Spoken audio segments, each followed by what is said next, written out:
Marjane Satrapi est née en 1969 à Rasht en Iran à une famille aisée. Ses parents étaient bien éduqués et actifs politiquement pour les causes marxistes et elle était élevée avec une perspective très progressive et occidentale pour le climat politique d'Iran pendant ces années.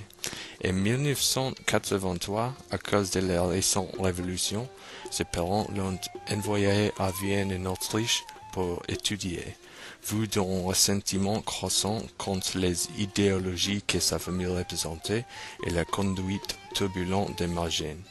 Elle était là pour toutes les années du lycée et habitait chez ses amis pour la plupart du temps, à l'exception de 2 mois où elle habitait à la rue. Elle est rentrée en Iran après un cas grave de la pneumonie. Aujourd'hui, elle est mariée avec un homme suédois et ils habitent à Paris. Elle est bien connue et célèbre pour ses œuvres littéraires, particulièrement les bandes dessinées Persepolis et bien sûr Broderie. L'adaptation cinématographique de Persepolis a reçu le prix pour la meilleure adaptation à la cérémonie des Césars en 2007.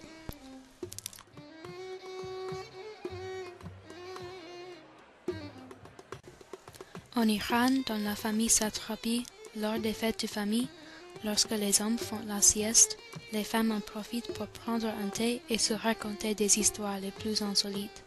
On parle de mariage, de sexe, d'amour, de la liberté de la femme et de l'Iran en général. Mais surtout, on parle des hommes iraniens, que ces femmes semblent détester et mépriser. Parler derrière les autres est la ventilation du cœur. Voici une phrase de la grand-mère de la narratrice, qui avait été mariée 3 fois grâce à ses yeux mi-clos, dus à la consommation d'opium.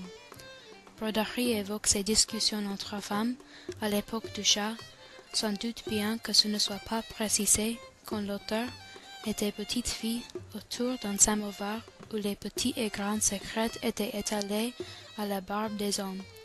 Les anecdotes et confidences s'enfilent comme des perles sur le collier de la frustration de ces femmes.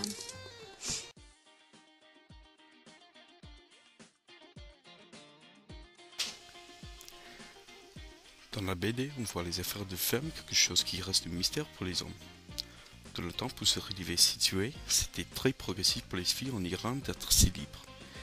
Elle parle de tout, comme par exemple l'histoire qu'une femme a racontée dans le temps où son amie a perdu sa virginité juste avant son mariage.